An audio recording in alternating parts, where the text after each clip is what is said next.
obviously going to be talking about networking. So,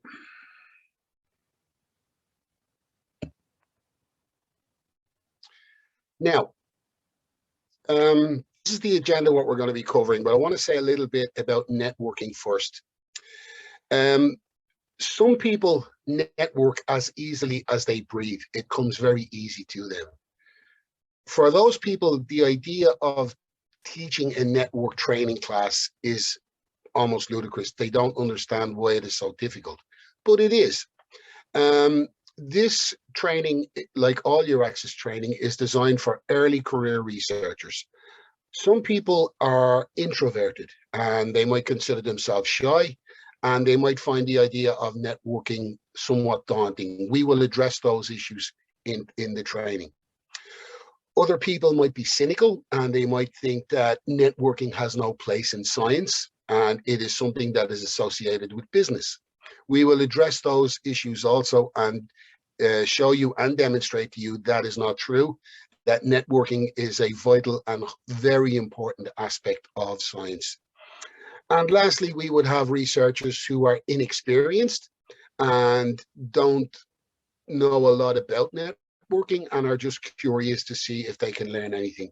Well, for those people, I will tell you that this is a classic example with networking training. Like most soft skills, it is common sense, but training allows you to assemble a series of thoughts, ideas, and articulate them. It increases your vocabulary, and we will discuss ideas that you would have been aware of before, but you wouldn't have been exactly able to identify. So this is what we're going to do. One other thing I want to tell you, networking training is fantastic when you have everybody in the same room. We can do role playing, we can practice different things. However, we're doing this virtually, and doing networking training virtually, I suppose, is like trying to teach a yoga class underwater, because we're going to be doing a lot of theory without having much opportunity for practice. So what we're going to do is, it is 5 minutes past 10 Central European time. So at 11:30, I will take a break and we will have a 30-minute presentation by Professor Miroslav. Now, it will be a different voice and it will change things up a little bit.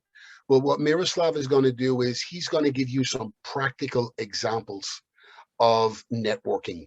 And I will introduce that and explain it before he begins speaking.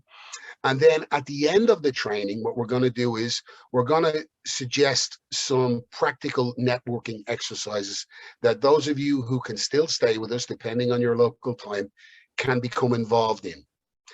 So what we will do is, after you have done the exercises, if you still out and share with the group so we can all learn from each other, you can present your exercise and we will give you some positive feedback. And that aspect of the training will not be recorded.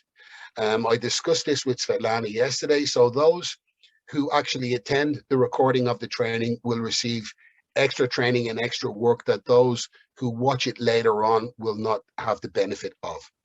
So let's get into our agenda. As you can see, we're going to start with networking perceptions and word association, why we should network, the benefits and challenges of networking, characteristics of good networkers, how to develop a networking plan and implement it, different approaches to networking, your elevator pitch, which those of you who will have attended the CV and interview skills will be familiar with, the networking opportunities, online tools that your access have to help you, to help support you in this. I'm going to talk to you and tell you a little bit about FameLab. Then we're going to talk about some online networking. And then I'm going to show you something on the LinkedIn search engine for those of you who are not familiar with it. And then we'll finish up by talking about your online content. And then we will do the practical networking exercises for those of you who can stay on. So does anybody have any questions before we begin on my introduction? Nope. Okay, let us proceed. So networking generalizations. Obviously, as I said earlier on, there are natural networkers and reluctant networkers. And I've said there's a number of reasons why people would be reluctant networkers, and we'll get into that now. Other types of networkers, you have the passive avoider network, somebody who does not want to network for various reasons. A conservative networker will only network with certain people. A reactive networker will be open to networking, but is highly selective and controls his or her network. Proactive networker goes out to develop the network he or she wants. They develop a plan, they target individuals, and they develop that network around those targets. And they take responsibility for making it happen. They are very proactive. And then, of course, there's the hyperactive. They will network with anyone and focus on quantity over quality. But I just want to bring you back up to the reactive networker, the one that says open to networking but selective, controls his or her network. Bear in mind that while networking, even though we do a lot of online communications and connecting with people, networking is essentially a face-to-face activity, because face-to-face activity and interaction really cements relationships. But before the age of LinkedIn and before the internet age, it was not really that selective and controlling of your network. But the internet and software like LinkedIn allows to control and be very selective in who we network with. So when you think about reactive and controlling your network, that's probably more a latter, more recent introduction in the last 2 decades or so. So networking perceptions. So as I've said earlier on, the word networking to some scientists and researchers sounds like an activity that's associated with business and is viewed with suspicion or is seen as being deceitful or insincere. Now, I have noticed in some countries this is not a problem, and in some cultures it is. A lot of academics are very suspicious of business interfering with academia, but networking is incredibly important for your career. Other researchers are hesitant or reluctant because they find the concept intimidating. Those people who would consider themselves to be introverts. Meeting new people takes us out of our comfort zone, let's be honest. And if we are traveling to a different country and we're in a different city, and now we're in a different hotel, everything is different, and now we have to sit down and meet people that we don't know. It can be intimidating sometimes, but I'll talk to you about how we can get around that. And the main thing is, don't think of it so much as a task that has to be done, and you want to try to allow your networking to happen naturally if you can. So if everybody could just have a look at the chat, I'm going to move back onto this slide. I want everybody that's attending here to give me one to 3 words, word association. Give me one word on your thoughts on networking. What does networking mean to you? Could everybody please type one word in the chat?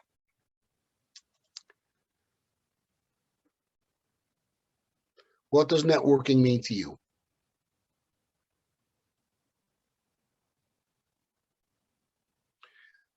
Connectivity. We have one word, connectivity. Who else, guys? Extra effort. That's interesting. What else? Building relationships with others. Opportunities.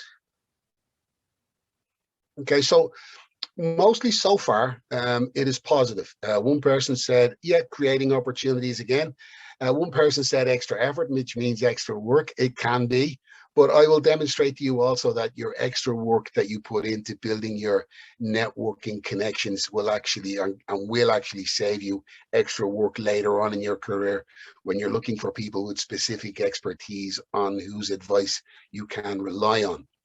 So, you know, you guys obviously have at this point a very positive attitude towards networking, and that's good.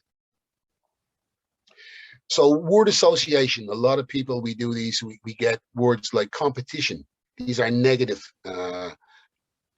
connotations of networking. Competition, pushed by fear, people with different strengths.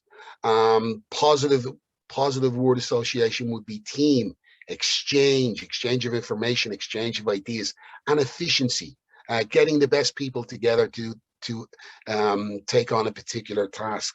Negative connotations are a closed group, a clan, like a family, or manipulation, false, bringing business principles to science, which I've mentioned earlier on. So these are some of the things that we have to dispel. They are not myths, but why should we network? Networking is a vital component of the lifelong learning process, especially within the academic careers of emerging or early career researchers. You know, you guys are being told, so you should be aware that networking is absolutely essential for your future professional collaboration and your participation in international research grant schemes, and more broadly, to becoming part of the greater scientific community. If you want to get funding for your research, even if you're applying for funding as an individual and not as part of a group, you will need a backup team. You will need to have built up your network and people and support base. If you are just starting off in research and you are working for an organization that is part of a consortium, again, the networking that you will develop in there is really important. I'll give you some very solid examples of this as we go through. Networking is not just about assembling a bunch of people that you can, that you know.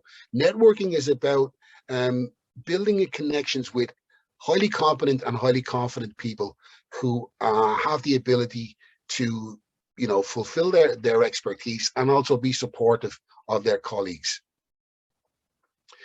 It's a necessity. It's very difficult to contact potential partners or collaborators directly, simply because we all get so many unsolicited contacts via email and LinkedIn that we don't always look at each one of them. Many of them are dismissed. So it's very difficult to make contact with people online and build a sustainable relationship on that. So the benefits of networking, the sharing and exchanging of information is really important for scientists, as you guys know. New opportunities. It's exciting to meet like-minded people, people who have the same interests, values, and passions that you do. So you get support and reinforcement for that. And the other thing is, you know, a lot of new startup companies are looking for researchers because they have a limited budget, they need expertise, and they can't necessarily afford to go to large companies, large organizations. So, you know, always keep your eye open for early career opportunities for researchers. Networking challenges. You can be nervous. You can have a lack of experience. It can be somewhat daunting.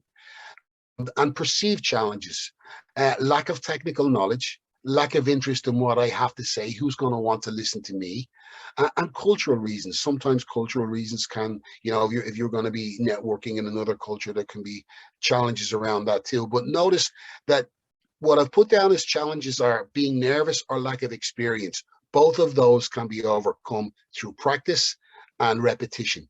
The others are perceived challenges. That means they're not necessarily real challenges, but they're challenges that you perceive them to be.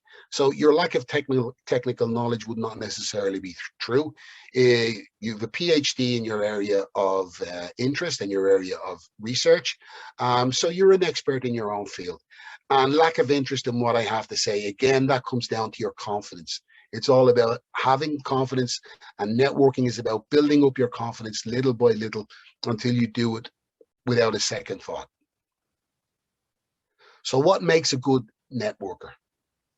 You know, think, as somebody said in the chat there, think of networking as an opportunity for you, a set of circumstances that makes it possible to do or achieve something.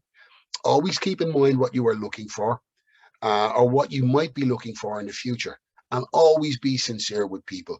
Even if it's on a subconscious level, people will nearly always perceive insincerity.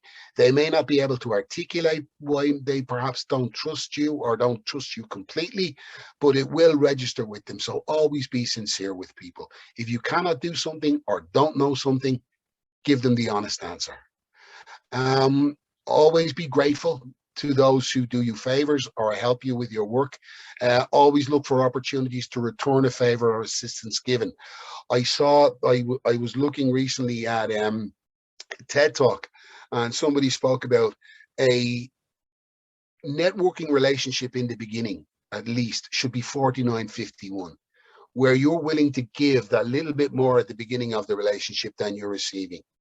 I can give you a classic example of a meeting just in a hotel at a Euraxis event in Barcelona in 2014. I was sitting in the breakfast room having breakfast, and I had a conversation with somebody about some of the work that I was doing on career development for researchers. And then a year and a half later, that because of a recommendation that person made to somebody else, I got a phone call. They needed a trainer to go to Turkey. Networking can be a really slow burn. You may not see the benefit of a conversation that you have today until 2 years down the road. So this is why you build up a network of people where you constantly have ideas and opportunities bubbling on slow burners at different parts. And always thank everybody that has helped you at every opportunity. People like to have their contribution acknowledged. A great way to develop your networking skills is to be an effective listener. What is effective listening? When you're speaking to somebody at an event, always look them in the eye, make eye contact, not necessarily unsteady eye contact because you might look a little unstable, but when they're speaking, don't be looking around the room. Look at them, let them know they have your full attention. Keep an open mind about what they're saying, because if you don't, and if you disagree with what they're saying, you will start to give subconscious nonverbal cues. For example, you may find yourself shaking your head while they're talking. That will take away their confidence in what they're saying. So be very careful of the verbal cues that you are giving out.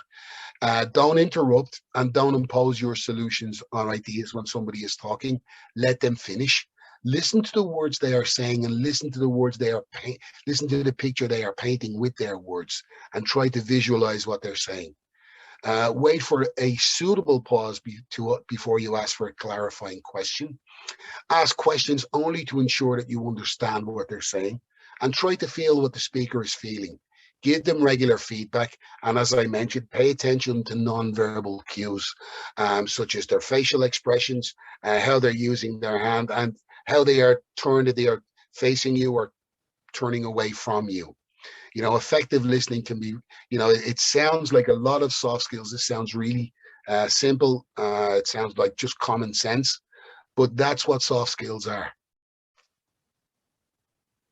The characteristics of good networkers. Good networkers are always positive, even when they're in a bad mood and they're having a bad day. People want to associate and cooperate with positive people because people like to laugh while they're working. Positivity contributes to and is a necessary ingredient of success. Enthusiastic and motivated people make things happen for them and those around them. I'm sure because you guys are a self-selecting group that you have chosen to be at this training, that many of you are enthusiastic and motivated. Always let that show when you're at networking events. Trust is really, really important. You have to be able to trust your referral partner, and be trusted in return. And this is the point I was making earlier on. It's not just a question of, yeah, I know a guy who can help this lady, and this lady knows somebody else who has that expertise. If you're putting together a consortium for a large, cross-border scientific project that probably has a budget of maybe €5 million. If you're looking for somebody with specific expertise to fulfill a certain role, you will contact your network and you will ask the people in your network to recommend somebody.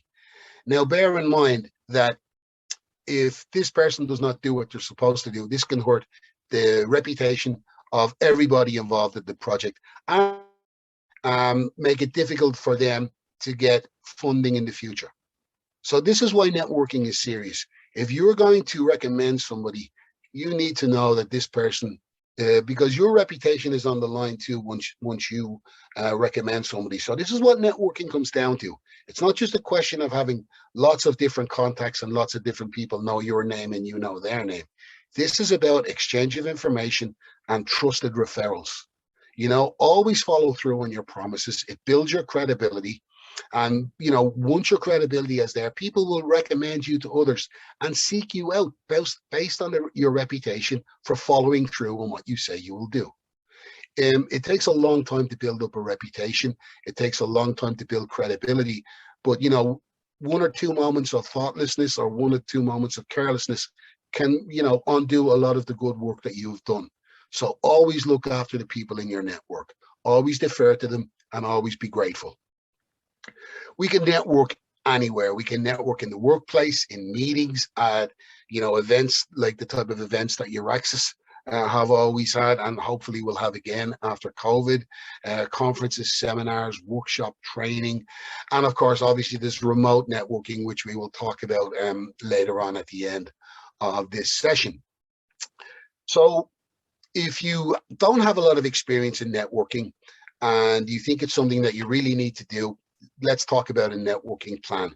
Another reason why you might want to develop a networking plan is if you are networking with a specific purpose. There may be people with specific expertise you want to network with. They may have information you want, or they have experiences that you want. You may want to network with specific organizations based on that. So, what you want to do with your networking plan, you want to build a relationship, you want to solidify that relationship, and you want to mutually exploit the relationship. Now, I want to stop right there. Mutually exploit. Exploit can be a triggering word. It's kind of a loaded word. What I mean by mutually exploit is that you both benefit from the relationship. It's not one-way street. Another thing you can do with networking, you can plant an idea with somebody and then follow up a year later or 2 years later, or when they are ready. Or maybe that idea will inspire them to follow up with you a year later and you get back to them. Your networking plan. What do you want from participating in an event? What message are you trying to get across? So this is the other thing you need to think about with your networking plan. Because for me, I meet people every day and I've never thought about networking. I like to think of myself as a friendly individual. The first time I ever thought about networking and felt any pressure networking was I live and work here in Dublin, in Ireland. And a number of years ago, I was working for a company in Ireland. Whenever we go to European events, we go to the airport and we fly off to a city somewhere in Europe. But in this particular case, there was a European event held here in our home city. And the guy who was my boss at the time asked me to go to the meeting and network. Now, if he had asked me to just go to the meeting and see what was happening and see who was there, it would have been fine. But he specifically asked me to network. And all of a sudden, I felt pressure where there was no pressure before, because I was going to have to go back to the office after the event and explain to him who I spoke to, what we spoke about, and what other contacts that I made. So, don't put pressure on yourself to network. And there will be occasions where you'll need to go to specific events and speak to specific people. We'll address that, but try not to put too much pressure on yourself when it comes to networking. Try to let it happen naturally and organically. Sometimes you're not even promoting yourself. You may be promoting the organization that you work for, or the project or research work that you are doing. So you're going to an event and you want to network and you have people that you want to target. You review the agenda for the event. What is the working language? Who will be presenting or speaking? Understand the setting, understanding room it's in. Where will there be coffees? Where will the coffee area be? That's a great area for networking. Where will the lunch be held? Is everybody staying in the same venue that the event is taking place? If they are, that gives you many more networking opportunities. How will the actual room be laid out? Are there side conferences rooms? Are there breakout rooms? These are the things you need to understand before you can start exploring your networking possibilities at the event. Pre-event preparation, you can obtain a participation list of everybody who is attending. Who do you know on that list? Who would you like to know on that list? And, what organizations are on the list that you would like to know and like to connect with as well? Potential networking opportunities are at the registration at the beginning of the morning. Coffee breaks, everybody is always looking to talk at the watering hole. Meals, breakfast, lunch, and dinner. Slide activities, event presentations, demonstrations. A lot of events will have field trips or tours, social activities in the evening. They are really good for networking as well. Makes for a long day though. In line at the coffee station, during breaks outside, people go out to smoke or for some fresh air. Somebody you already know can maybe introduce you to somebody else that you would like to know. There's a whole slew of opportunities. So don't go to a networking event thinking that everything is down on top of you and you have to do everything. Try to relax and it will happen naturally. In the absence of meeting somebody you were looking for, talk to everybody and anybody. Never judge people by their job title, especially as early career researchers. While your career develops, their career will be developing also. So 5 years from now, both you and the person who doesn't have a big job title now could be in very senior decision-making positions 5 to 7 years from now. Your network will develop and grow and age with you. At lunch or dinner, try to join partly a full table where people looks like they would like to network. Sometimes people, you have to use your inner judgment, what I refer to your inner judgment. You will observe by the body language. If people are engaged in a business discussion, you will probably see they will tend to be hunched over the table. They will be leaning in toward each other, and they generally would be speaking in hushed tones. That's a group that probably does not wish to be interrupted, and you probably should move on and go somewhere else to another table. If you sit at a table where you don't know anybody, introduce yourself and where you're from, ask where they are from. Try to introduce yourself to everybody at the table, smile, shake hands, and make eye contact. Eye contact is really important when you're saying hello to somebody for the first time. If you meet somebody for the first time and you shake their hand, if they don't look at you, if they're looking somewhere else, it can feel a little bit disrespectful. Always remember to look people in the eye and smile when you meet them for the first time and you shake their hand, if we are ever allowed to shake hands again, actually. Different approaches. You know, an easy way is to approach just individuals. There's always individuals just like yourself who will have traveled to these events and they would probably like to speak to somebody, but maybe they're a little introverted like you. They'll be looking to meet people also. They will be wondering how they're going to do it. And a great way to, you know, begin a networking event is to look into meet some people just like that. They're always standing around. They're always lining up in coffee. You'll see people who are alone. An open group is very different to the group I mentioned earlier at the coffee table. An open group of people who could be standing around drinking coffee. And again, their body language will tell you so much. If they're not in intense conversation, the group will be spread out a little bit. There's usually a lot of smiles. They talk a little bit louder. They're a fantastic group to go and approach. If it has an uneven number, it's even better again. Like if it has 5 people instead of 4 people, that way, you know, a large group usually breaks up into pairs of people talking. The closed group, again, look at the body language, trust your inner judgment. Like I said, they will be leaning in. The group will be closed. They'll be speaking in hushed tones. Only introduce a group like that if you already know somebody in the group who can interest you. And even then, if you see they're in a pretty intense conversation, it might be better on to wait till later. Approaching the individual or the open group, again, make eye contact and smile. Request permission to join them. Be polite and wait for the positive response. Shake hands and briefly introduce yourself. So what can we talk about? This is a big challenge. Yeah, it's okay, go up and speak and say who you are, but what do you talk about then? If you can briefly explain who you are and what you do in a way that they can relate to their own work, it will be relevant and interesting to them. Now, if you're all at the same venue and at the same event, you will have things in common. So what do you talk about? In our previous 2 classes, we mentioned the elevator pitch. It was especially in the CV and interview skills. Write an elevator pitch, practice it and present it to your friends or peer group. For those of you who don't know, an elevator pitch is you giving an introduction and self-description of yourself in approximately 10 to 20 seconds. The expression elevator pitch, I believe, comes from Hollywood, where everybody in Hollywood has an idea for the movie. to make a story for a movie, but only the producers have the money to make the movie. So people always want to talk to producers.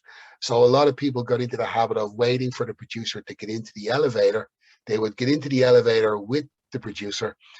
So they would have the time from the ground floor up to the floor where the producer is going to make their pitch. And this is why it's called an elevator pitch. We're going to come back to that later on. It's going to be one of the things we're doing in the practical exercises. So your elevator pitch should be informative. It should make an impact, and you should be able to use it to raise curiosity and practice, practice, practice. Your elevator pitch should include, my name is, don't forget to make eye contact, smile, and speak with confidence. I work for or I work with. Don't wait for recognition. If you work for a very famous institution or a very famous organization, if you quite obviously wait for name recognition, if you pause a little bit too much after you say, some people will secretly resent that and they might be slightly jealous. The best thing to do if you work for a really well-known organization, just say the name and keep on talking. People will respect it more and they'll kind of think it's cool. Tell them where you're based. If you're based in a small town or a small area, talk about, the largest city close by, and speak about the country that you're staying in also. So my name is, I work with, I work for, and I am based at. That is the beginning of your elevator pitch. Then you go on to talk about your specialist offering. What are you researching? What is your area of expertise? You are different. So, mention something that makes you different from everybody else. Think positive and be positive, and end in a firm, positive, constructive way. Like I say, this is only 10 to 20 seconds. Be aware of the body language of the person you're speaking to. It tells you how they are reacting to what you're saying. Now, if you have written a good elevator pitch and you've delivered it correctly, you should gauge some interest and maybe some curiosity. So what you're going to do is you might hesitate for just a second to see if there is a question. There may not be a question. So what you want to do, rather than let the conversation just break off and tail away, which can be a little bit awkward, plan to end your introduction with a question. When you finish talking and giving your elevator pitch, you could say, and what do you do? Or what is your interest at this event? Why are you here? So for those of you who might be a little bit introverted or might be inexperienced, this is a very easy way to begin a conversation. And don't forget too, you're not talking about, when we talk about networking at scientific and your access events, we're not talking about, where you meet people in the subway in your everyday life where people can sometimes be rude. At scientific and your access events, in most networking events, most of the people are there to network, and they're educated people. They are polite. It's very, very unusual. I have never heard of it or seen of a circumstance where somebody walked up and introduced themselves and they got a rude or nasty reply. In my experience, it doesn't happen within our scientific networking world. It may happen in the larger, wider world out there, but don't let that take away the confidence that you should bring into your networking events. Everybody I've ever met at a Your Access event was interesting and was interested in speaking to others. Some other questions you could end with. What are you most wanting to get out of this event? Why did you visit? Or what do you think of? A lot of times people say, what do you think of the training? And then they talk terribly about the trainer behind their back. Something I would like to say, and I'll say it again later. Excuse me. When you're speaking to somebody for the first time, even if the training is terrible and the trainer is terrible, don't say it because it's a negative thought. This person just knows you.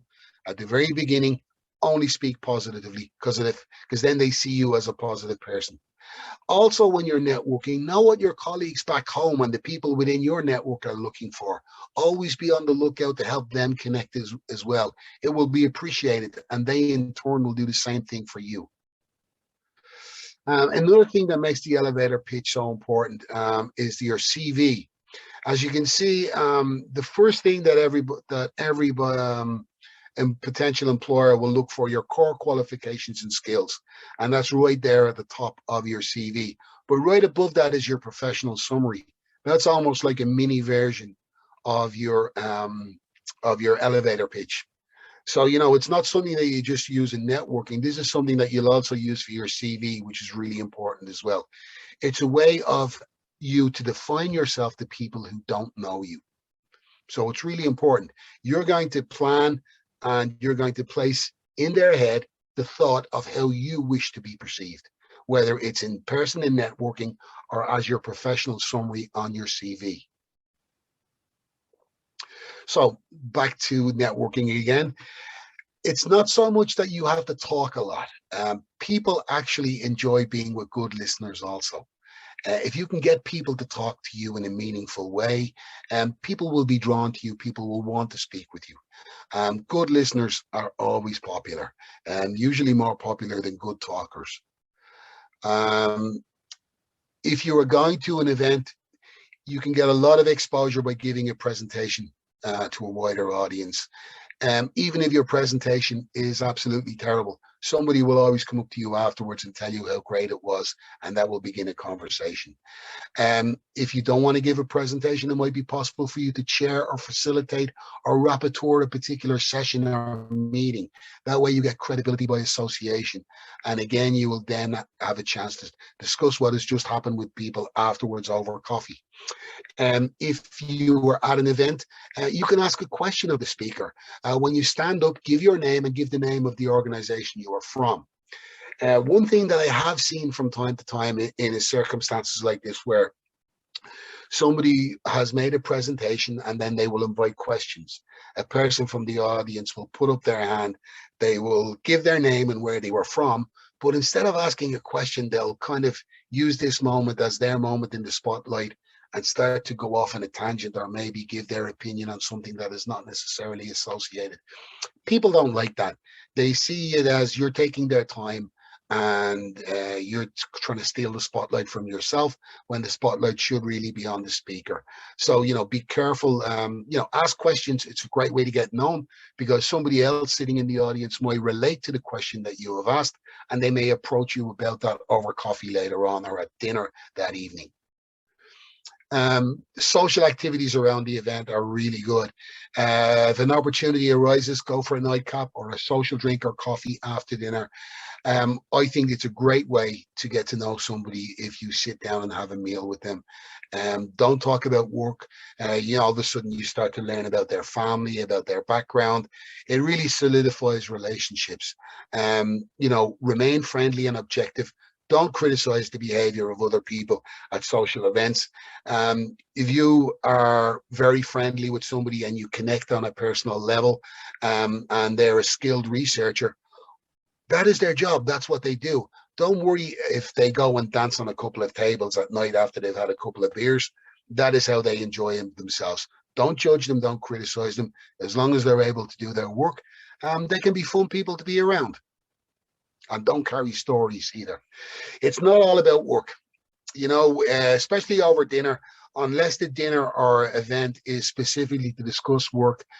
Find a common cause, speak to people, talk about what common interests you have. Don't be looking around the room to see who else is there, because even if you see somebody else across the room, they are no use to you over there.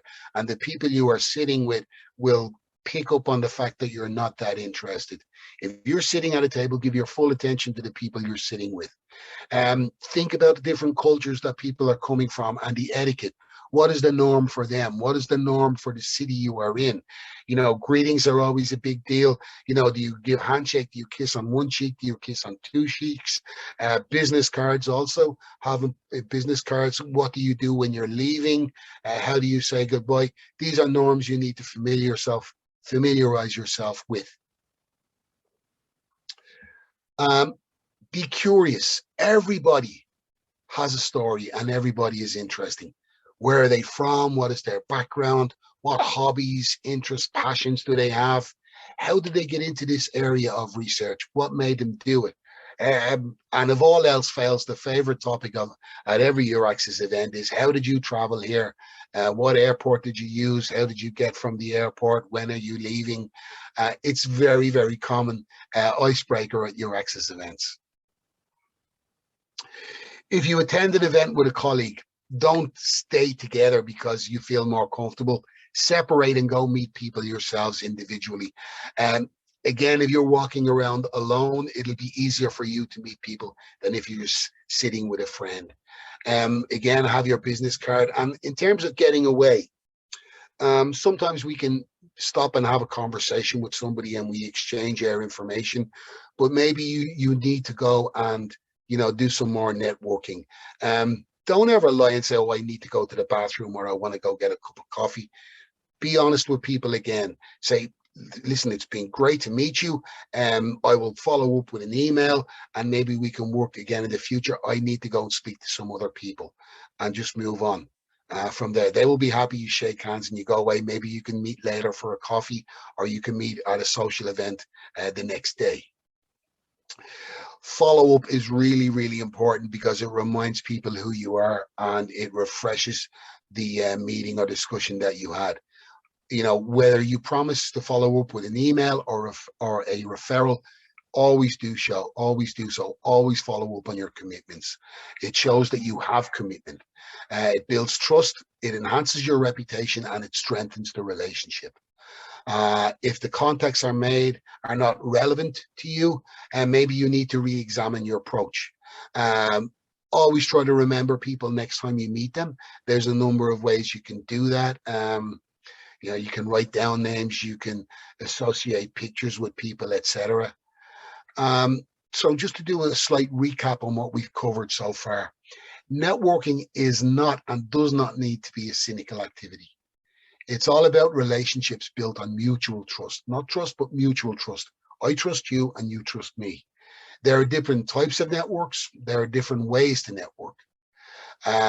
Do your research, be prepared, have your plan, and have your elevator pitch. Look for individuals and open groups. Look for networking opportunities, situations, but remember that it's not all about work. And always, always follow up if you say that you will. If you promise to do something, make sure that you do it every single time. Malcolm Gladwell has described successful networkers of people who have a combination of curiosity, self-confidence, sociability, and energy. So curiosity is my main thing. I'm curious about everybody, because even if somebody has a boring personality, I guarantee you they have a good, interesting story. Everybody has a story. Self-confidence is really important. We spoke about this during the interview skills training, and we spoke about it in the last training too. Again, it's something that is really important. Your motivation and your self-confidence will interact. If your self-confidence or your motivation is really doing good, it will work in an upward spiral with your motivation and self-confidence.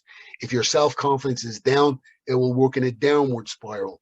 So always do a check on yourself, check your pulse, check, am I feeling confident? If you're not feeling confident, go speak to somebody about it. You should be sociable, always enjoy the company of others, and bring a positive energy too. That's a very successful cocktail for a successful networker. So networking simplified. Always accept invitations to events if you're looking to network. If you have the time, and if you don't have a lot of work on, go to every single event you can. If you're going to network, have a goal. Pick out the people that you want to meet, or pick out the organizations that you want to contact.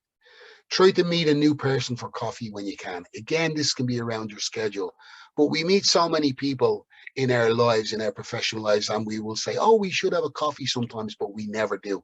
Make a note of those people. And depending on your schedule, it could be once a week, it could be once a month, it could be twice a year. But meet a new person for coffee when you can. Make it a regular thing. As I said, even if it's only 2 times a year. Meet somebody for an hour, because you have followed up on a commitment, and they'll be surprised, because everybody says we must meet for coffee sometimes, and you don't. But if you can meet them, it's a great way, because when you meet them, not only are you adding them to your network, but you're adding your network, their network, to your network also. Take the first step when you're at an event. Don't wait for somebody to approach you. Pick the right time. People are always receptive at coffee breaks. Another thing in recent years, if you're at an event alone, if there's a break and you're standing in the corridor and everybody's talking around, do not hide behind your phone. If you pick up your phone and you start scrolling, you look like you're busy, and people may not want to approach you because they think they're going to be interrupting. I know it can be awkward standing there, and sometimes we pick up the phone as a defense mechanism so people will not think we're standing here waiting to be speaking to. But rather than pick up your phone, you're better off walking over to the coffee station or just taking a walk around and looking around the area that you're in, examine the room. You might meet people there. Don't avoid eye contact. It's really important because that's the first instinct. When somebody makes eye contact with you, they're more likely then to smile and say hello. Trust your own judgment. You remember what I was saying earlier on about your inner judgment, when to approach, when not to approach. Your own inner judgment is invariably correct. It's just that when you're not confident, sometimes you can second guess it. So like I said, your confidence is important, so keep an eye on that. Start with one-on-one meetings if you don't like speaking to groups. Don't stay passive or in comfort. You may get into a conversation with somebody and it could be really comfortable to stay with them for the rest of the afternoon speaking, but you need to move on and allow them to move on also. Don't be negative. That can come when you're good friends. Wait until you get to know each other really well. In the initial stages, just focus on the positives. Connect with others, give first and receive later. Adopt a positive approach to networking. Think of it as building communities. Your own network will become a collection of dots that only you can see and you can connect. You will know somebody that somebody else should know on multiple levels, and try to enjoy it. Just want to check something's in it.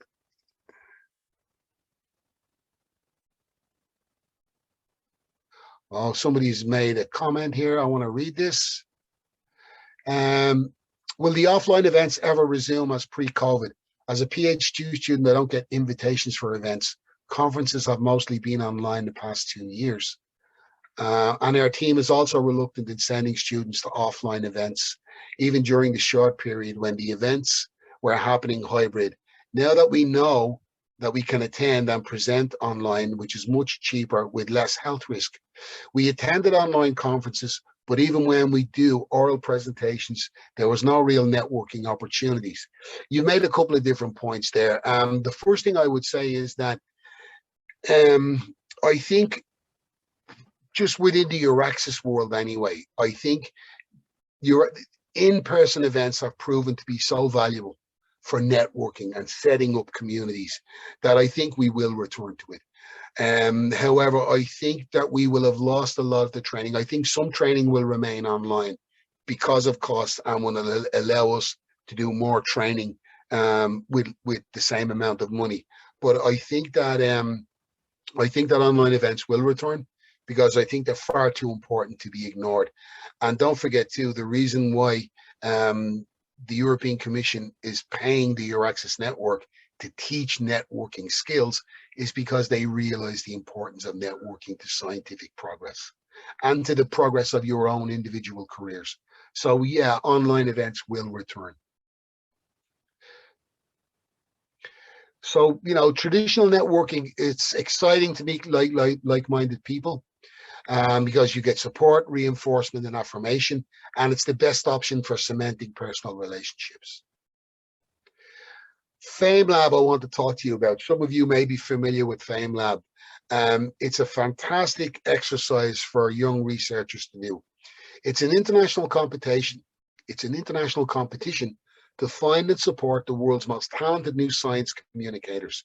Participants have 3 minutes to win over the judges and audiences with a scientific talk that excels for its content, clarity, and charisma. So basically what they do is they will maybe limit you to 2 slides. You may be allowed to use no more than 2 PowerPoint slides, and then you will have to give a 3-minute presentation on who you are and what your research is.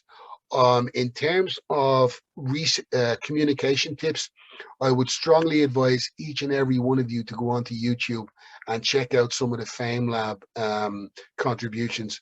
There's some really clever ideas used in terms of communication. And I think you'll find it very inspiring. Could you inspire and educate a live audience about your work in science, technology, or maths or engineering in just 3 minutes? If so, why not take part in FameLab in your country? You can actually encourage your own organization or your own institute to develop your own FameLab for your own research development. You could do it with your colleagues.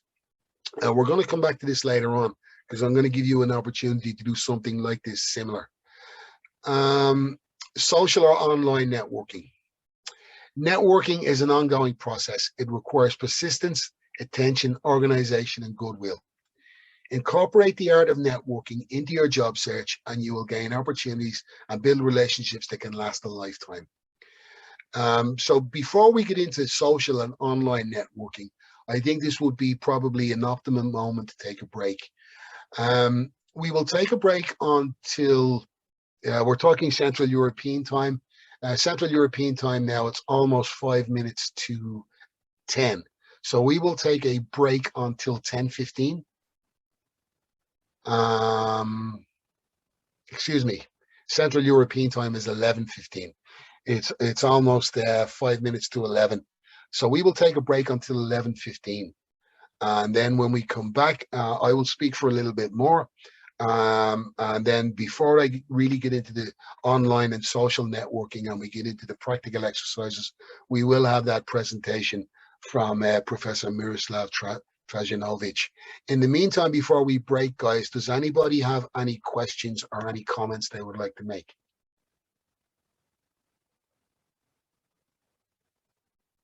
Nope. Okay. So, guys, we will be back here at 11:15 CET. Thank you.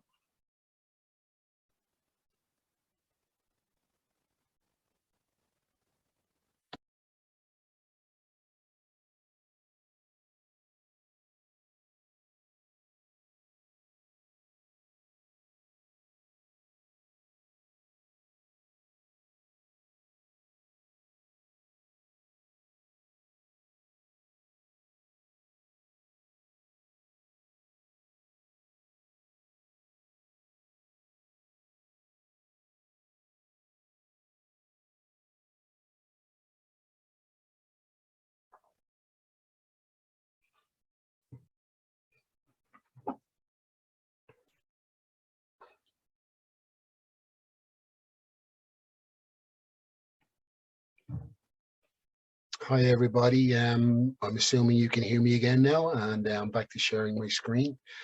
I believe Professor Trajanovic is available. Are you here now, Miroslav?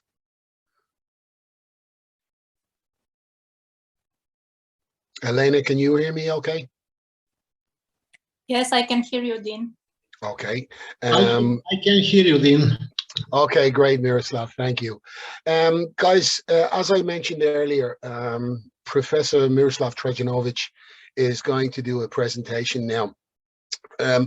Miroslav is very capable of speaking for himself, but I would imagine that a successful scientist, an experienced scientist such as Miroslav, does not even think about networking anymore. His network is just there, and it exists. It has been built over a long period of time. Apart from the fact that virtual seminars are very passive for the participants, for you guys, apart from when we get to do some exercises at the end, we thought that apart from you benefiting from Miroslav's experience, a change of voice in the middle of the training will be a little bit better for you too. What we're going to do is we're going to engage in some practical networking now, because essentially Miroslav is going to talk about his network, how he recently used his network to develop something new, and then he's going to show you what it is that they developed. And no matter what your research background is, this may be of interest to you, or more importantly, it may be of interest to somebody that you know. So we're going to show you networking in action. So Miroslav, if you're ready to go, you're going to do about a 30-minute presentation, I understand. And then we will come back and finish with the online networking, and then we'll get into the exercises. So guys, we're about halfway through the training already, just in case those of you are trying to manage your time. So Miroslav, I hand over to you now, please, and I will stop sharing my screen and hand over to you. Okay, thank you.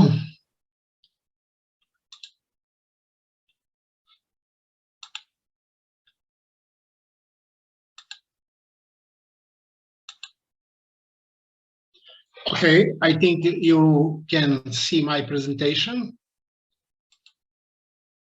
So what I plan to do now is to show you only one example from my real life when my network made it possible to finish a project, a real project. So actually, I would like to give you answer if can networking really help you in the real situation.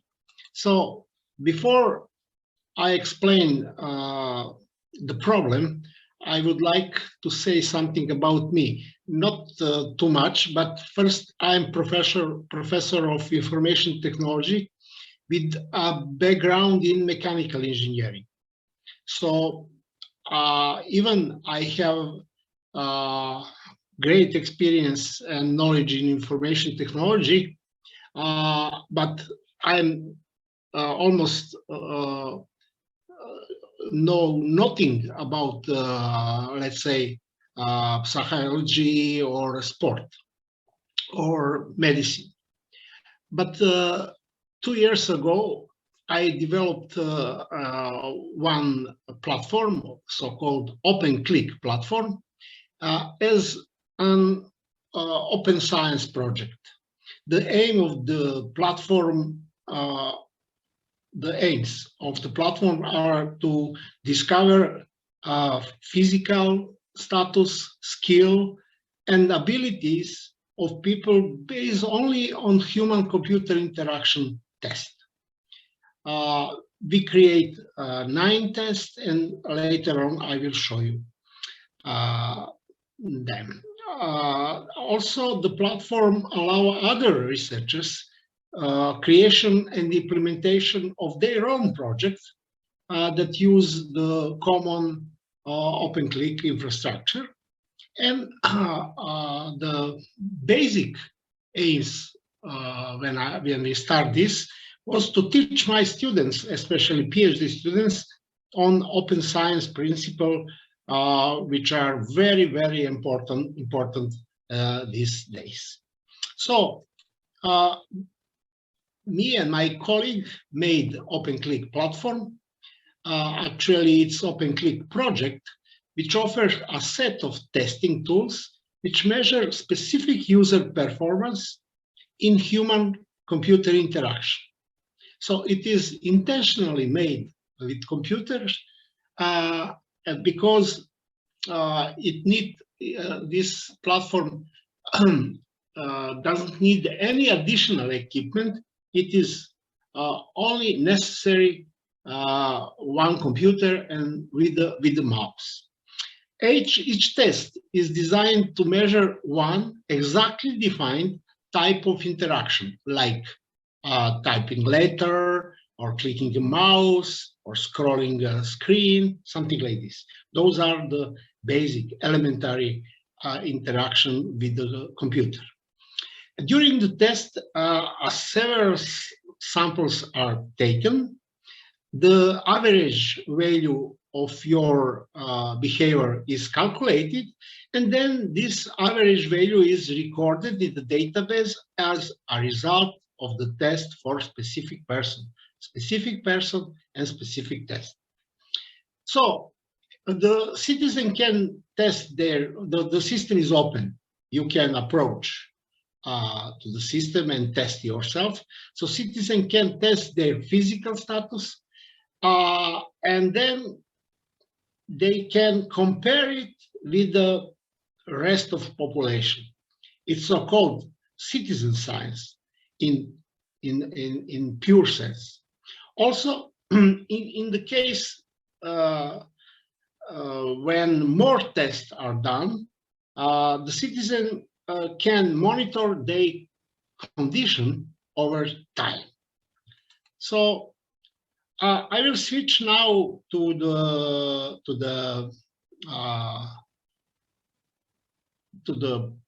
OpenClick portal instead to show you slides. Later on, I will back to you with presentation.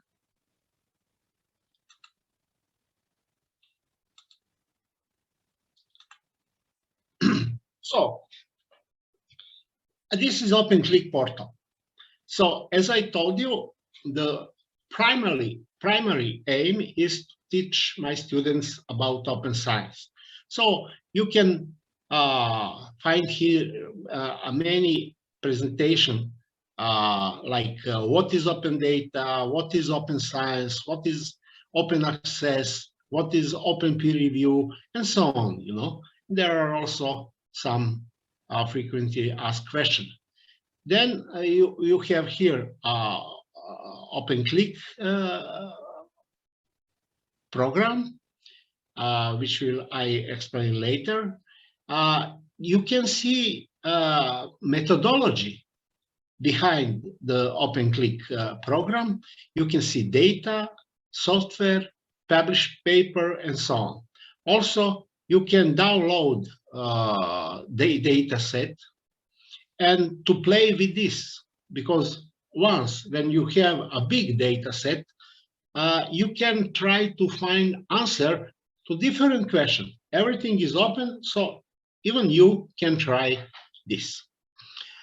In order to access the OpenClick program, you should click here, Run OpenClick, and I will do it here. Let's see. Okay, but first, let me show you. Here, this is the homepage of the program. It is web application, of course, and in order to use this application, you should register and put just a few details about you, like your age, like your sex, then how experienced you are with doing with computer. So you can use this platform, as at the moment we have around 4,000 participants in this project, and they did more than 50,000 tests. So imagine what value have such a data set for processing with, let's say, artificial intelligence or something, or some other statistical tools. So about tests, there are, as I told you, there are 9 tests. For some which are very simple, like mouse click, to some which are very sophisticated, like mouse position speed. Later on, you can try. We don't have a time now to allow you to play with this, but later on you can try. There is a link in presentation to this platform. So now I will present you just one test. It's open mouse click test. So first, what you will see is a description of test and some guidelines how to perform this test. In this case, it is very simple. You should click this button for 10 seconds, and the system will measure your speed. So I will demonstrate to you now. It will last 10 seconds. So I'm clicking as fast as I can, of course. Okay. After 10 seconds, the button will be disabled. Okay, you can see it disabled. So now I can save a test. If somebody goes wrong, went wrong, I can quit the test. So I will save a test, and now I can see my results. So there is a different presentation of my result. The first one is simple, is a histogram. I hope that you all knows what is a histogram. The histogram presents a frequency of some speed interval in this diagram. So you see that most of the people have between 5 and 6 clicks per second. My results, this is this red line, are a little bit less than average of all population. So you see my results are 4.3. It's my average for all tests that I did. But you can see that there are some extremely good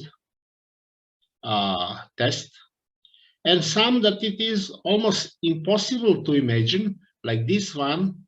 This guy is a special guy. It was my student, actually, who used a kind of cheating to be proud that he has the best result. Actually, he used a kitchen mixer and put the mixer to the mouse, and in such a way he accomplished 12 clicks per second. Okay, but there are other possibility to see results, like this one. It is a timeline of my results. So I did this test how many? 49 times. So you see that most of my results are between 4 and, in the best case, even 5.2 clicks per second.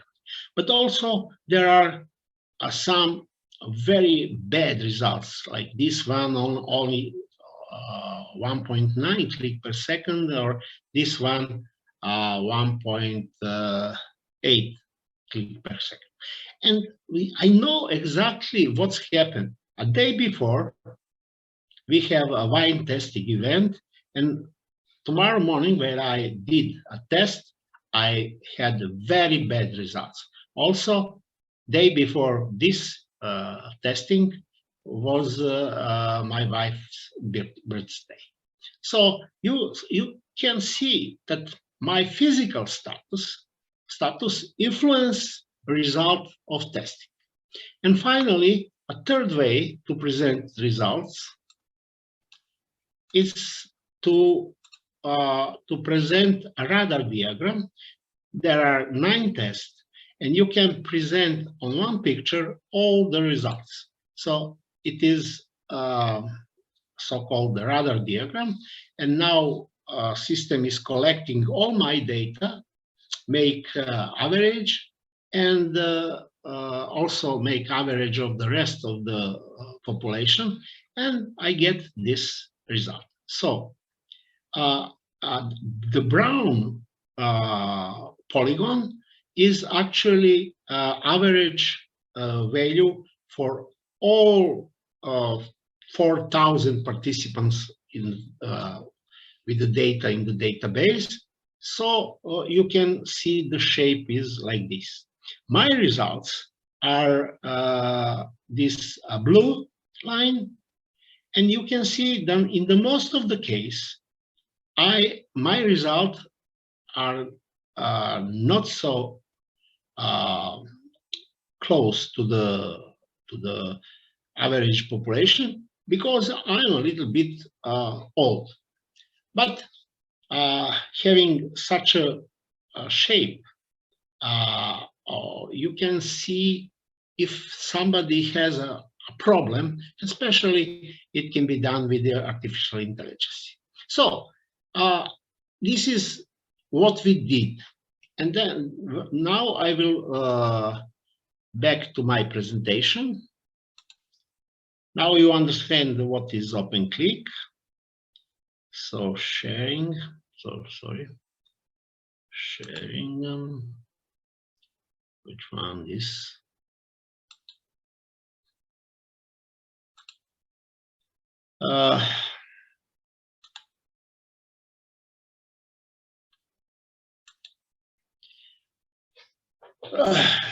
So you have here instruction how to access OpenClick. It is about test. And okay, so you saw this most simple test, and you probably think that this test is stupid and useless, but it is not the case. Having many presentations, the people approached me and told me about their own ideas how those tests can be used. So physical therapists told me that this is a great test that can be used for monitoring patients' recovery after the hand injury. The neuropsychiatrists claim this is the ideal way to test whether he give the right dose of medicine to a patient with the diagnosed schizophrenia. The sport coach, one very well known, wants to use the test to track sportsman reflex. So each test has a dozen of applications. It is possible to create actually a mix of different tests for a specific research. So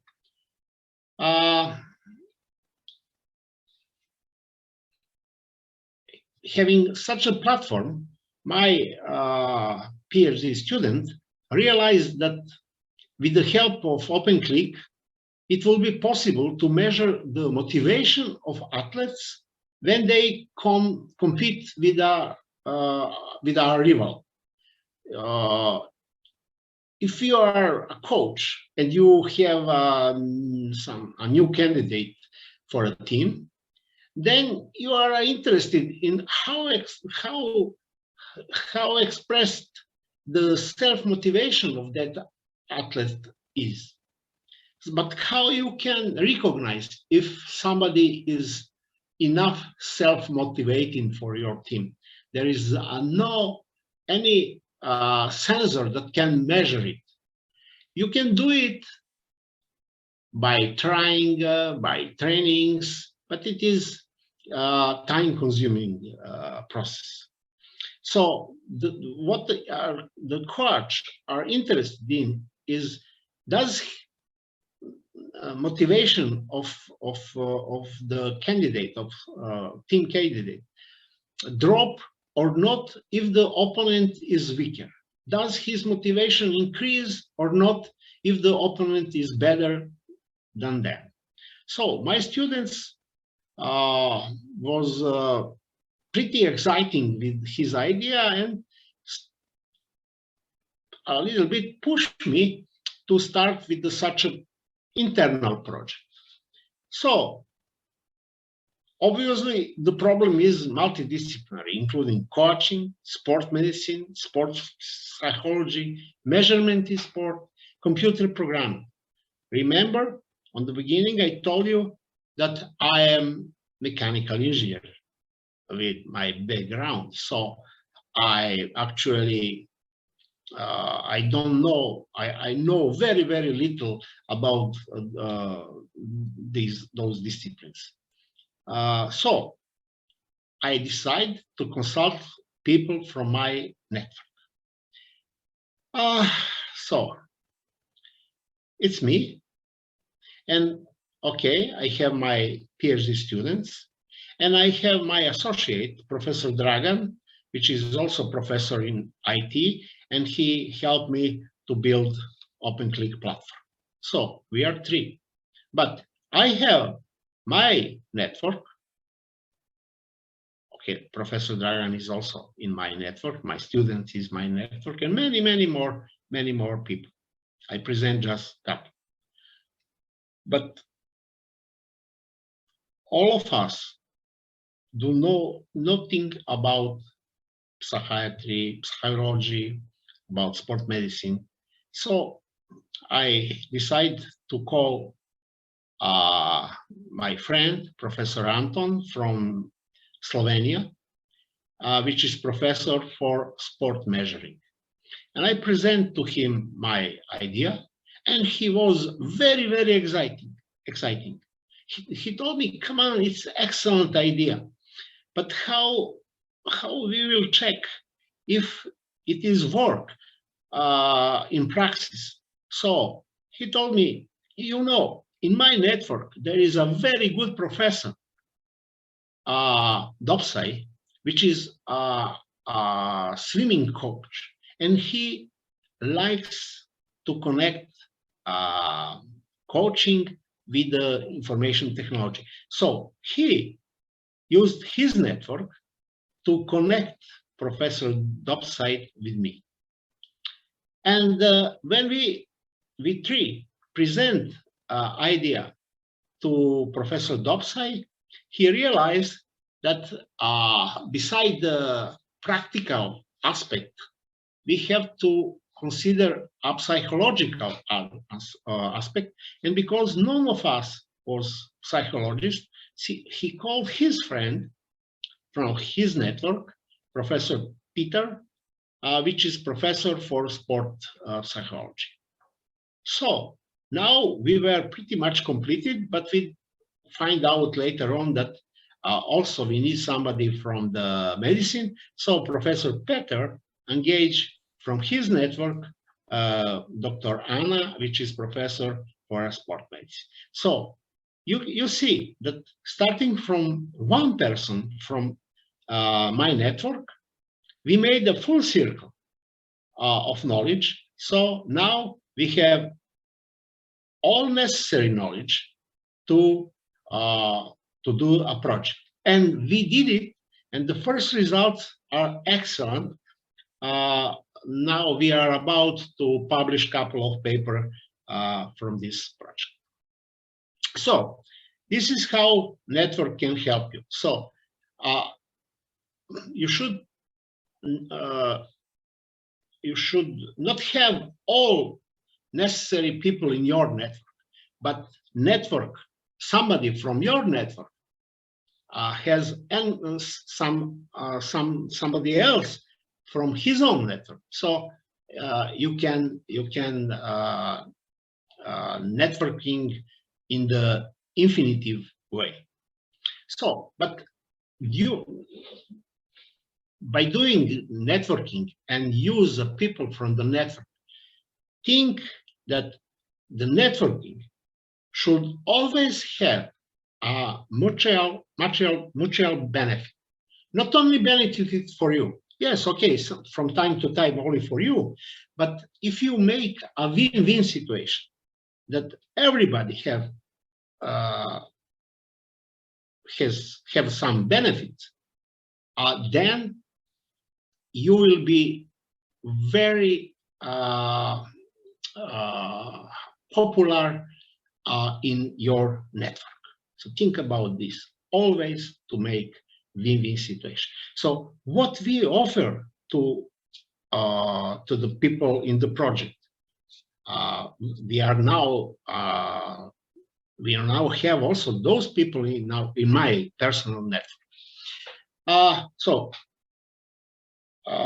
we offer them to be part of multidisciplinary team, to get a fresh idea, to exchange and collecting, which is very important, collecting knowledge, to gain different perspective, because on the same problem, a person from which is psychiatrists look at the problem in one way, mechanical engineer in the different way, in the second way, and sport coach in the third way. So in this way, you can widen your knowledge.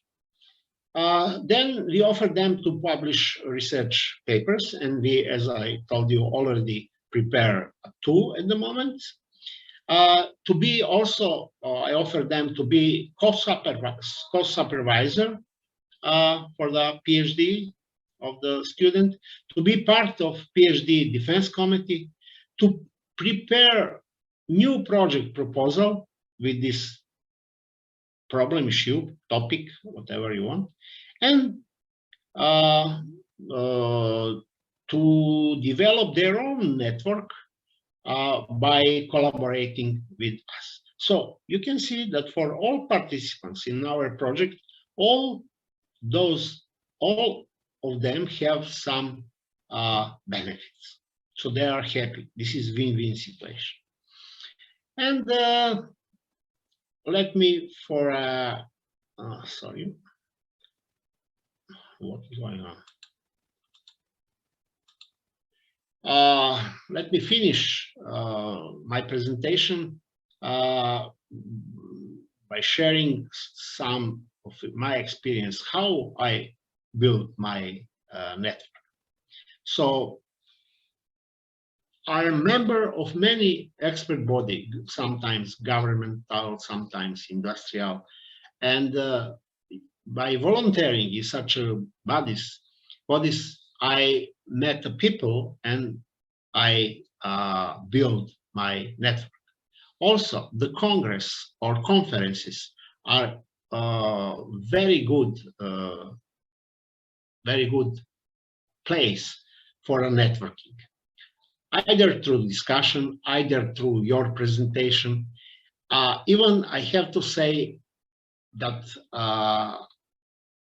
face-to-face classical conferences, congress or conferences are not the same as online conferences. A little bit hard is to make a network using online conferences, but it is possible in less extent, of course. Poster presentations are also ideal because you are standing by your poster and people interested in will ask you something. So this is excellent way for a networking. Also, I was in many projects, and as a part of the project, I had the opportunity to build my network with other partners, other members. Also, part of my networks are my former students, which are now experts in different fields of mechanical engineering and even wider beyond this. And of course, I'm using social networks. You can find my profile on ResearchGate, on Academia Edu, on LinkedIn. So from time to time, I publish my accomplishment, usually papers, or I announce conferences. And believe me or not, people back to me asking me some question, and I made at least 20 mini projects by people that I never saw. We met on the social networks, we had common interest, and we did some research together. So this is all from my side. If you have any question, now is time to post it in the chat. Thank you very much for that, Miroslav. That was really interesting. Does anybody have any questions for Miroslav? I thought it was interesting. I know I spoke earlier about your network being a collection of dots that only you can connect. And I think Miroslav illustrated that perfectly with his illustration of how he used his network. You have a collection of dots, but when you look at those collection of dots, you can bring some of them alive. and you can make them come out, and you know, you make them visible. So I think that was a good illustration of that.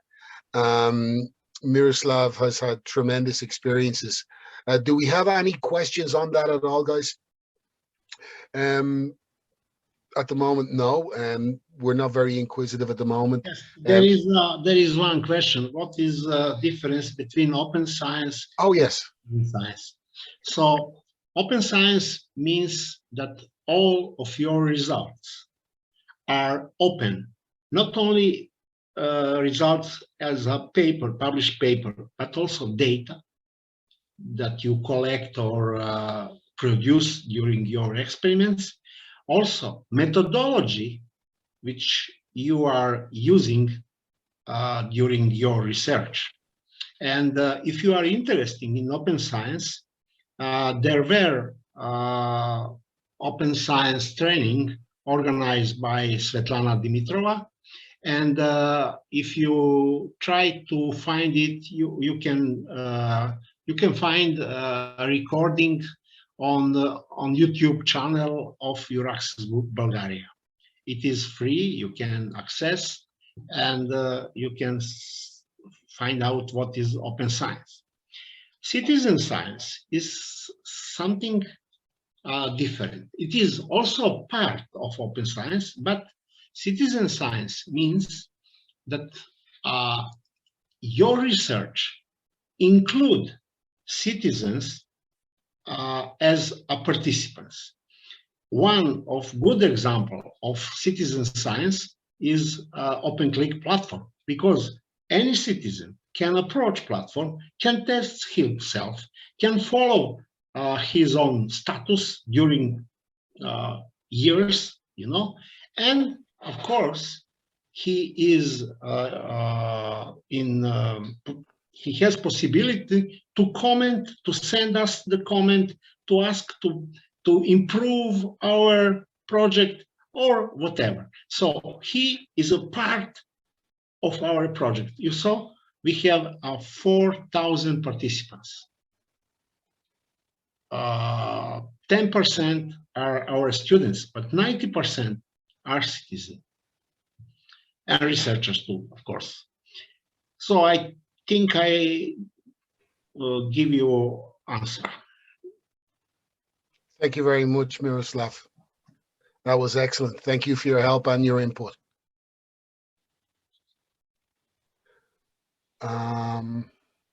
Yes, and Presida thanks you also. Thank you very much, Miroslav. Okay, guys, I'll go back to sharing my screen. At this point, before we move on to the online networking, those of you who want to, you can open up your LinkedIn profile now if you want. The good news is that you do not have to share it or show it to anybody else, but I'm going to demonstrate how to use in a little while the exceptional LinkedIn search engine. So if you want to try that with me, you can have it open, and we will get there when the time comes. And as you can see, Elena has just put in the link there for Open Science IPR online training for researchers.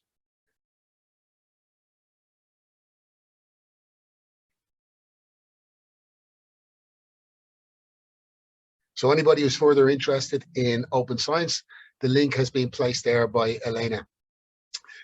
So before we move on to the social or online networking, just to recap, networking is an ongoing process. As Miroslav has demonstrated there after a long and very successful career that still continues to prosper. It requires persistence, attention, goodwill, and organization. Think of your network as a precious plant that you need to feed and nurture and care for. It will grow and grow. When you're job searching, use that as an opportunity to network. You'll gain opportunities and build relationships that can last a lifetime. And is your personal network strong enough? If it's not, particularly during these times of COVID, let's build one online. Before I continue, I'd like to just comment on a point that Lee made earlier on. Lee made a point and I addressed it, but there was one other point he made about young researchers don't get invitations to events, and that's true. However, you guys should be registered with as many organizations as possible. And when you are registered, when these organizations are organizing events, you should receive notification when the events are on. In many cases, such as your access, your travel expenses can be paid and your accommodation also. And when you are made aware of these events, and if your expenses are being paid, and if you can go, by all means go. So even if the invitation is an invitation that you give yourself, take every opportunity if you can. So LinkedIn, 40 million people use LinkedIn to search for jobs every week. My own area of expertise is as a career coach, and I help people to look for employment, and I've yet to see anything that would exceed the LinkedIn search engine when it comes to looking for specific employment. It's really very good, and I think that it probably makes every other website out there obsolete. Now, that may change. It doesn't mean that LinkedIn will be the all and the end of everything. Somebody else will come along and make something better. But for the moment, the LinkedIn search engine is fantastic for searching for a whole load of things. 3 million people are hired through LinkedIn every minute, or 3 people are hired through LinkedIn every minute, which is pretty amazing. 61 million senior level influencers are on LinkedIn, 55 million companies, and it's the most trusted business network in the world. You have 200 countries and 722 million members. Now, I'm not a spokesman for LinkedIn. I'm just telling you the facts. And at the moment, in terms of search engine and in terms of ability to connect with people, I know you have things like ResearchGate as well, but ResearchGate is quite specific. For researchers, you want to be moving in terms of multidisciplinary, meeting people from outside your field, or meeting people from other continents inside your field. LinkedIn is a really good option at the moment. In terms of social selling, which is not necessarily a phrase I'm crazy about, one of our other Euraxis trainers, Angela Hampton, says that the art of using social media to find, connect, and understand and nurture relationships. It is an alternative way to develop meaningful relationships with potential colleagues, customers, or employers. But this approach is based on the relevance of the content and the quest for trust and legitimacy. So what she means by the relevance of the content is the relevance of your online content and how you develop trust and legitimacy through the relevance of your content. So before you start putting yourself or your brand or your values up online, think about it a little bit. How do you want to project yourself? First of all, ensure that your LinkedIn profile is complete and you have all of the information out there. There is probably 200 videos on YouTube that will advise you on how to maximize and do the best with your LinkedIn profile. Optimize your profile with the end user in mind. Who do you want to attract and who do you want to make contact with? So make sure your profile attracts those people. If you want your profile to be discovered on Google, you will need to make your profile public in your public profile settings. We'll talk about that because your settings on LinkedIn can have a lot of implications and you need to be aware of all of the implications. Add content that displays that your thought leadership in your area. Increase your visibility by interacting with the content of others on LinkedIn. And if you can, get endorsements for colleagues and others as well.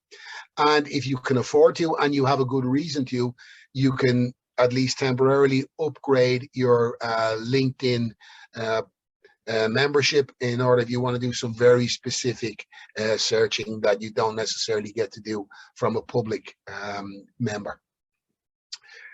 So find the right, how to find the right people, build a network of like-minded people, identify the right people in less time with the efficient search tools, know who you are looking for and the keywords that relate to them. And who's looking at your profile as well is really important. Every time you go onto LinkedIn, if somebody has been checking out your profile, you will see the notification. If they are gold or premium members, you won't necessarily know who they are, but you may be told the organization that they work for. And this is important information for you because it tells you who was looking at your profile. And if they are the type of people that you want to attract, well, then you know you're doing something correct. If you are attracting people to your profile that you don't necessarily see the connection, well, then you need to look at what you need to change in your profile. Engage with insight. Your online presence is really important. It's not about you reaching out to others. It's for you sharing your thoughts and instigating contact from others or instigating thought on their part. Your posted comment and your commentary on the content of others is really important. Share relevant resources to strengthen your personal connections. You know what they're interested in. They know what you're interested in. Post timely and topical content. The more interaction that you can develop with your shared content, the more relevant your online presence is. So the more people, when you put up content, the more people that comment on it or give a reaction, that shows that, you know, it raises the relevance of your online presence. Are you adding value? You can create content from other trusted sources. Like, don't just put up content for the sake of it. It's probably better to put up no content than substandard content. But like I said, you can create content from trusted sources also, and join the relevant and active groups in which you have interest, because they're great for exchanging information and getting to know people in your own area of expertise. Build relationships so you can connect and establish trust.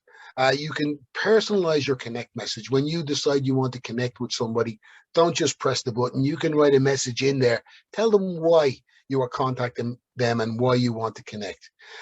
You can build relationships with senior level people if you wish. You can build your connection numbers.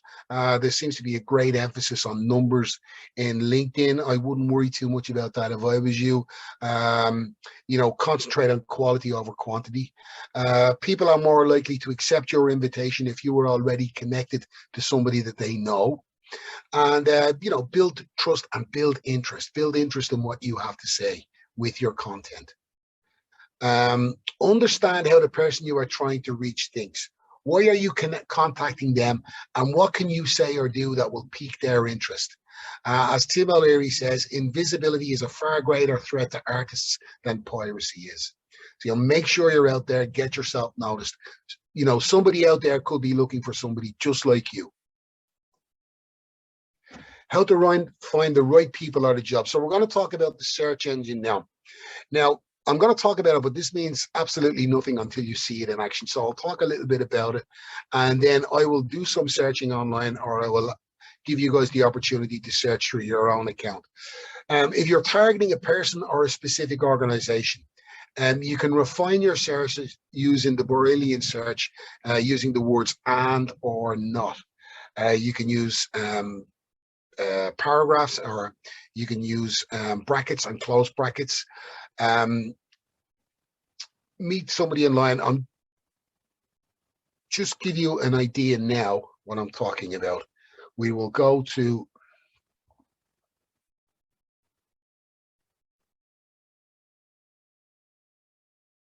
LinkedIn.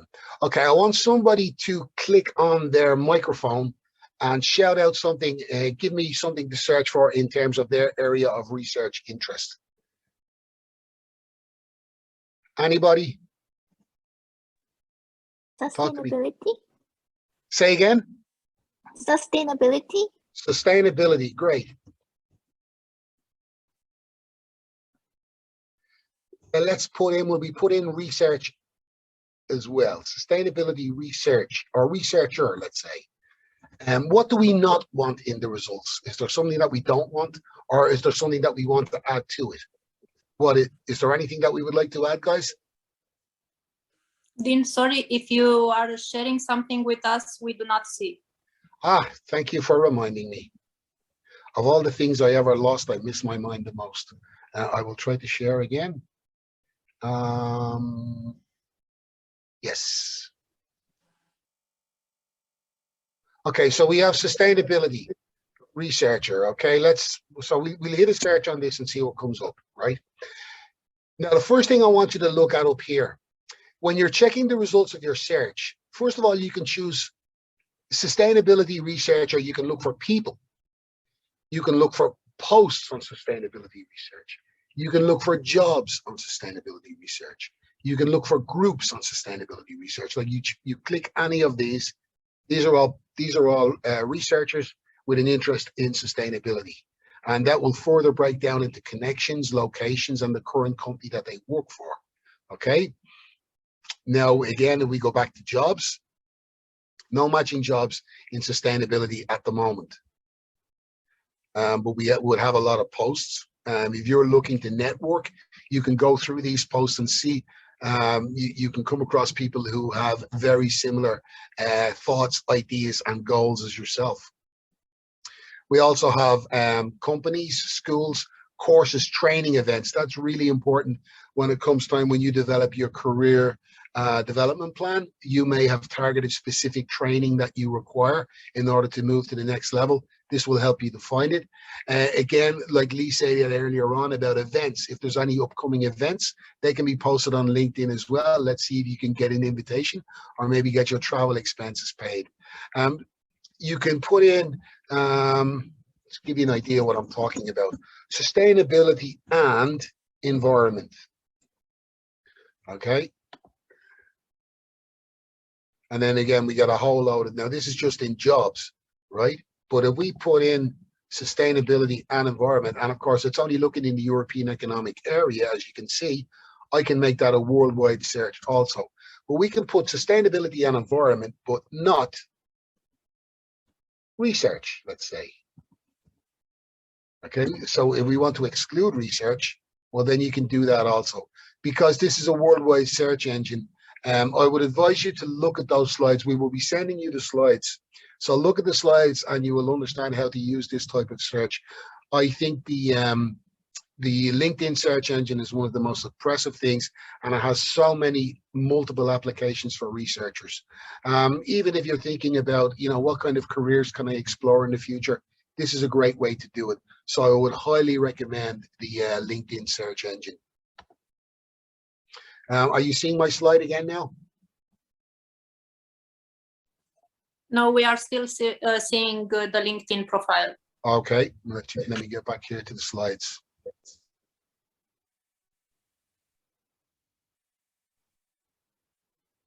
Okay, regarding creating and sharing content, you can post content on your profile and make yourself visible and establish a link. Okay, so what do you share? You need to have the triple strength of content, and the triple strength of content is your value proposition or your offer. Number two is any data, advice, or expertise that you have to offer. And the third one is your DNA, your values, who you are and what you stand for. And, you know, we can help you with some of the other Euraxis training in that area in terms of how to figure out what your values and DNA are. There's the asset tool on the Euraxis site. There's a lot of really helpful training and videos on that as well. So I would recommend that you check that out if you can. Dean, sorry for interruption. We don't see the slides. Okay, let me double check again, see what's gone wrong here. And thank you for interrupting.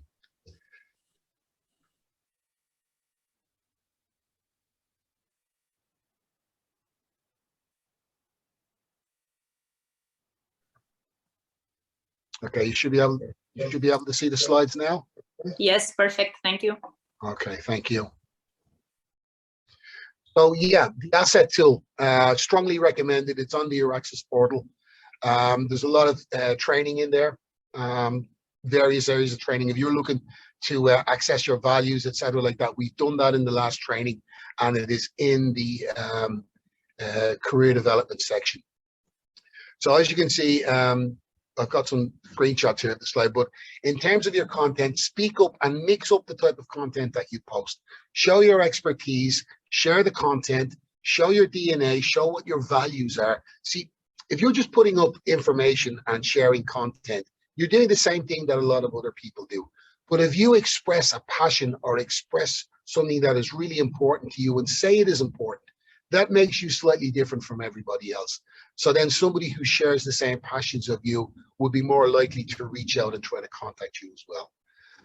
Never ever share somebody else's content without explaining why you're sharing it and how you feel about it, because otherwise all you're doing is just filling space. If you're going to share somebody else's content, personalize it to you, and be aware of your IPR when you're posting content. Don't give away too much information. And even more importantly, be aware of the IPR of others. You have great responsibility to protect that also. We all get approaches from LinkedIn.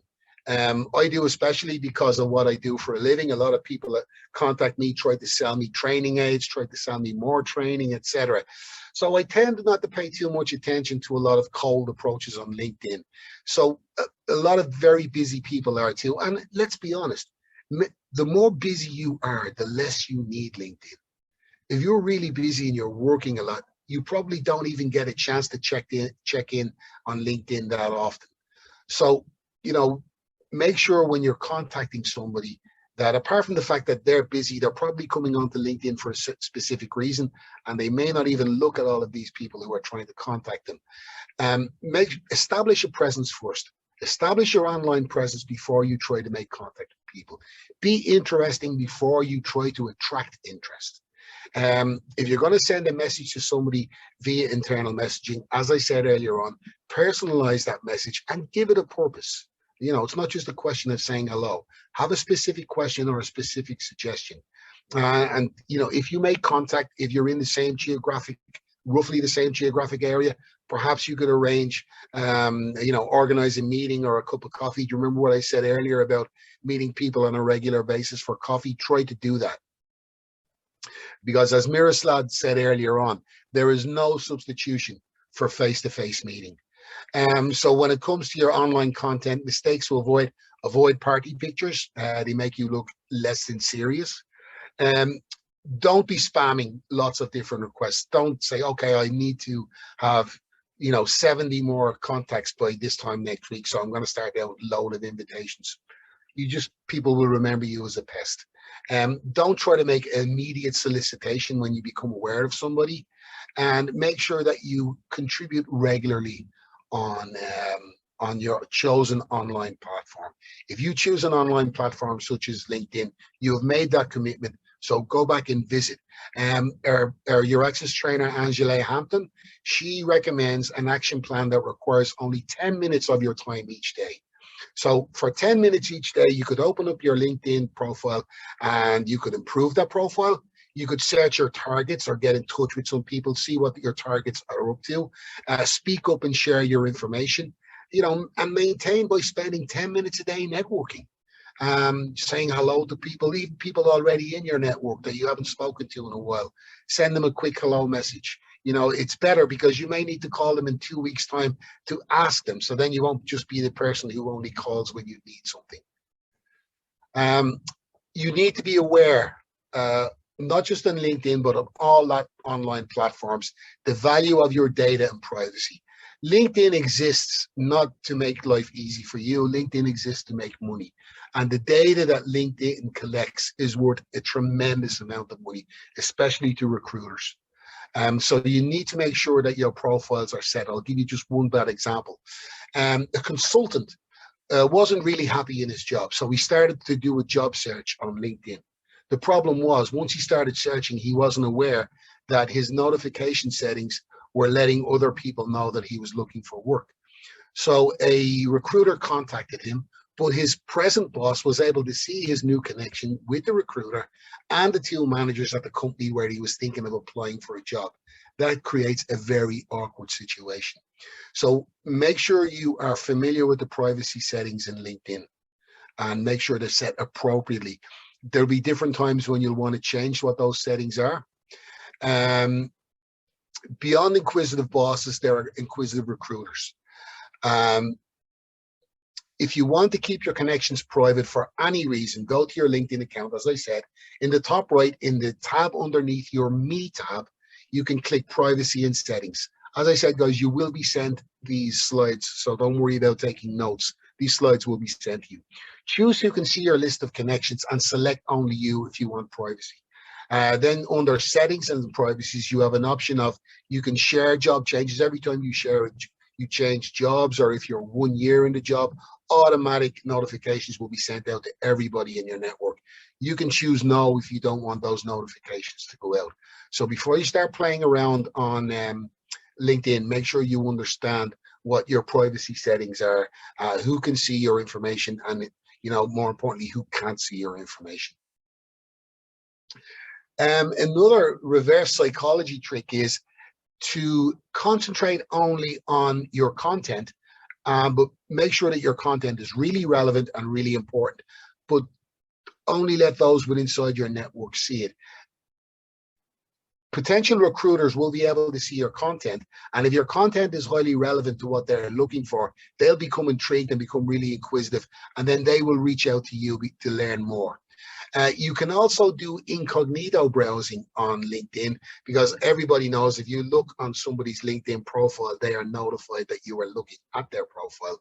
So you can log out of LinkedIn and then go searching in Google incognito while you're logged out of LinkedIn to look at other people's profiles if they have their profile settings set at public.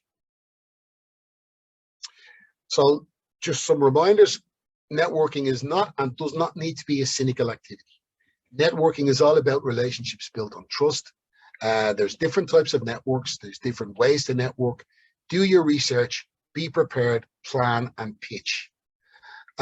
Something else, there's 3 other things I want to talk to you about before we finish. One of them is self-awareness. Self-awareness is really important. There's a lot of research being done on this. And when you're talking about one-to-one relationships, and that's what networking is, it's all about personal relationships. It's important that we develop a sense of self-awareness. And a lot of the work that we do in our career planning class is based around developing self-awareness. So self-awareness is essentially knowing who you are internally and understanding how other people see and perceive you. You'll say, nobody is perfect. Everybody has strengths and weaknesses, but I can decide and I know what I can work on and what I can improve. People with high self-awareness have a strong sense of self-acceptance. They don't beat themselves up over mistakes, but also they don't have blind self-esteem and blind confidence. Any confidence they have is based on reality and is based on their real capabilities. There's a comfort in being self-aware. Self-aware people, based on research, are happier, more fulfilled, and more effective leaders. If you're thinking about wanting to lead your own research team in the future, this is something you might want to look up. Being self-aware gives us power and a quiet, self-assured confidence. Self-awareness, how do others see me? The 7 pillars of insight for self-awareness. Number 1 is values. Know what your own values are and know that, how much you are prepared to compromise on those values and how much you are not prepared to compromise. Number 2 is your passions. You understand what gets you out of bed in the morning. You understand the things that keep you going professionally. What are you really passionate about? Your aspirations.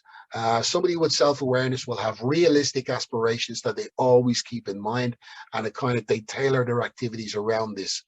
Another thing that self-aware people have is they recognize a good fit when they have it. Especially today, a lot of us are almost by default, we're unhappy in our jobs because we think somebody else has a better job. If you have self-awareness and you're in a good situation at the moment, you will recognize that it is a good situation. And your only reason for leaving will be to improve, not just to do something different. Somebody who is self-aware will understand their own personality patterns. They'll understand why they're irritable at certain times. They'll understand why they're in a better mood at other times. And they'll also understand why they react in certain situations. To understand yourself makes you very self-contained, and it does give you incredible confidence, and people see that it has an impact on other people, especially if you aspire to leadership positions. The last thing I'll say about self-awareness is you say that by raising self-awareness and a better understanding of yourself, it makes it a lot easier for you to identify what you want professionally. 95% of people think that they are self-aware according to research. However, only 10 to 15% actually are. One of the leading researchers in this area is Dr. Tasha Ulrich.